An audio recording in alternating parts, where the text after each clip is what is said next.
9h22 sur Direct Gestion. Je suis accompagnée d'Isabelle Enos, responsable de la gestion sous mandat de B Capital. Alors B Capital, tout d'abord, vous allez nous présenter un petit peu cette société et ce que vous faites. Alors B Capital, c'est une filiale de BNP Paribas. Donc nous sommes spécialisés dans le conseil et la gestion de portefeuilles pour des clients privés à destination d'une gestion plutôt de conviction, gestion active, spécialisée en titres vifs. Donc nous accompagnons nos clients au quotidien dans l'évolution des marchés avec tous les remous qu'on peut connaître, notamment sur l'année 2014. Donc c'est vraiment du conseil auprès de clients. Vous n'avez pas de portefeuille à proprement parler que vous allez proposer à vos clients. Là, c'est vraiment de la gestion pour compte de tiers en fait. Exactement. On ne fait pas de gestion au PCVM tel qu'on peut le connaître dans certaines maisons. C'est effectivement soit du conseil, et donc là, on accompagne notre client dans sa stratégie d'investissement. On l'accompagne dans ses choix de risque, dans ses choix d'allocation, ou on peut lui proposer de la gestion. Et dans ces cas-là, le client délègue en fonction de son niveau de risque le mandat qu'il souhaite avoir. Et là, on va de mettre en place toute cette allocation au niveau de son portefeuille, forcément en échangeant avec lui, mais en totale délégation pour gérer ses actifs financiers. C'est à la carte en quelque sorte. Exactement, tout à fait. Et donc, est-ce que, là vous dites c'est en fonction du profil de risque de chacun investisseur, est-ce que par exemple quelqu'un qui se trompe de son profil, ne sait pas forcément, dit voilà, moi je vais prendre beaucoup de risques et finalement peut revenir en arrière pour avoir une gestion un peu plus prudente ou un accompagnement un peu plus important? L'accompagnement, effectivement, il se situe sur les actifs, mais il s'accompagne aussi, il se situe effectivement aussi dans le choix du risque. Donc le choix du risque déjà au départ, c'est un choix sur lequel on va échanger. On va essayer de bien comprendre quelle est la sensibilité du client et essayer de l'orienter au mieux dès le départ sur une sensibilité qui peut lui être adaptée. Donc on échange beaucoup sur la façon dont il va réagir à différentes phases de marché. Et effectivement, dans le temps, en tous les cas, cette notion de risque peut être modifiée à tout moment. Donc en fonction des phases de marché, on va voir comment notre client réagit. Et si on a le sentiment que le niveau de risque n'est pas totalement adapté à son propre ressenti, ben là on va l'amener à pouvoir modifier son niveau de risque.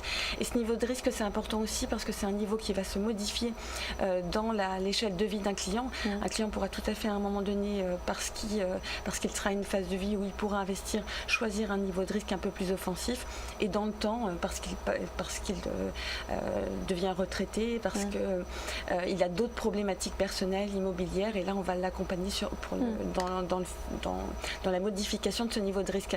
Mais c'est quelque chose qui se résonne tout au long de la vie et de l'accompagnement d'un client. Alors on va parler maintenant de votre stratégie de gestion. Comment est-ce que, ça va dépendre évidemment j'imagine du profil dont on vient de parler de chaque client, mais quelle est votre stratégie de gestion au sein de B Capital? Dire sur l'année 2014 ou sur globalement globalement sur l'année 2014, aujourd'hui on est assez investi sur les marchés. On a mis une stratégie qui a été assez mobile tout au long de l'année 2014, puisqu'on a vu qu'on avait eu une année assez chaotique, avec surtout ce qu'on a constaté, c'était des virages qui ont été assez importants, notamment en termes d'allocation sectorielle. Les secteurs qui avaient très bien fonctionné sur la première partie de l'année n'ont pas forcément été ceux qui ont été au rendez-vous en fin d'année. Donc on a été mobile autant en pondération action qu'en termes d'investissement sectoriel. Donc on a été assez pondéré sur le secteur automobile en début d'année, on l'a été un petit peu moins par la suite, et puis avec l'anticipation d'une intervention de la Banque Centrale Européenne sur la fin de l'année 2014 ou éventuellement le début de l'année 2015, on a repondéré de nouveau les actifs actions et à l'intérieur plus particulièrement les actifs, le secteur financier et les bancaires. Alors comment est-ce que vous allez après choisir les valeurs dont vous nous parlez? Est-ce que vous allez commencer d'abord par les secteurs, ou vous allez poser le contexte macro, ensuite voir les secteurs qui performent et ensuite après les valeurs, ou est-ce que c'est vraiment du stock picking un peu plus Alors on dessine forcément le contexte macroéconomique dans lequel on s'inscrit.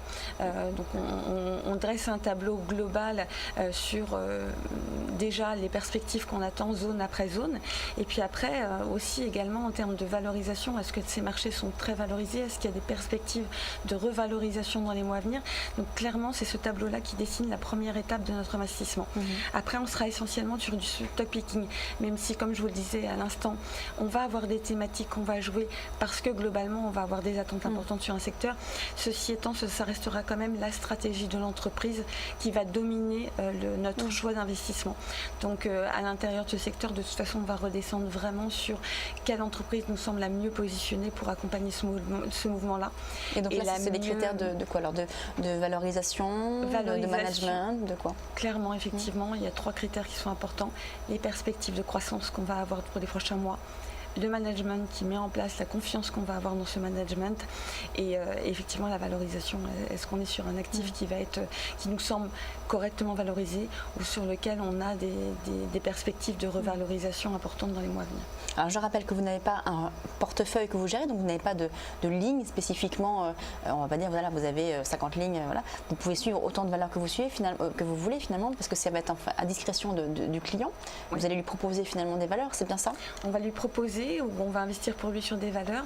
On va pouvoir être à même de pouvoir entendre toutes ces contraintes, puisqu'on sait que chacun peut avoir des contraintes spécifiques qui vont être liées à sa propre activité. Une personne qui travaillera dans un secteur d'activité précis n'aura pas forcément la volonté d'être investi également sur le secteur dans lequel il travaille. Donc on va être à même de pouvoir entendre toutes les problématiques spécifiques et les adapter dans la gestion du portefeuille qu'on mettra en place ou dans les conseils qu'on pourra lui prodiguer. Aujourd'hui, quelles sont vos principales convictions? Alors, je vous le disais, le secteur financier, en tous les cas pour les prochains mois, parce que même s'il y a je dirais, il y a eu beaucoup de secousses sur les dernières séances, sur les perspectives qu'on pouvait avoir sur la Banque Centrale Européenne. Déjà, globalement, nous estimons que la zone européenne est la zone sur laquelle il y a une perspective de revalorisation importante sur 2015. Si on revient sur les attentes qu'on pouvait avoir début 2014, on peut constater que c'était des attentes que nous avions déjà sur l'exercice 2014. À notre sens, c'est uniquement reporté. Donc effectivement, il y avait de grandes attentes sur le redressement de la zone euro. Il y a eu des déceptions par rapport à ça. Maintenant, on estime que c'est uniquement un report et que c'est pas qu'on va pas retomber en récession en Europe. C'est pas du tout le scénario que l'on a aujourd'hui. Donc les financières devraient profiter de ce rebond de l'activité européenne et puis aussi et surtout d'une intervention parce qu'effectivement, on voit que le rebond il est quand même mou et qu'il va falloir mettre des moyens supplémentaires. La Banque Centrale Européenne a quand même annoncé des réflexions qui étaient très importantes sur le fait de mettre des moyens plus importants. Il y a vraiment une nécessité, quand on voit encore les chiffres du PMI qui sont manufacturiers, qui sont publiés ce matin, de nouveau en déception, on voit qu'il va falloir vraiment mettre des moyens supplémentaires sur la table pour accompagner le crédit et l'investissement des entreprises. Ce sera le nerf de la guerre. La Banque Centrale Européenne écoute ces données-là. Donc quelque part, c'est toujours pareil, c'est ce qu'on a vu sur beaucoup de zones géographiques, quelque part à un moment donné où les données économiques ne sont pas forcément bonnes, on se dit que ce sera un catalyseur supplémentaire pour mettre des moyens sur la table. Merci Isabelle Hénos, donc responsable de la gestion sous mandat de B Capital. On va approfondir ces sujets justement maintenant lors du débat de Direct Gestion. On marque une très courte pause et on passe tout de suite à la suite.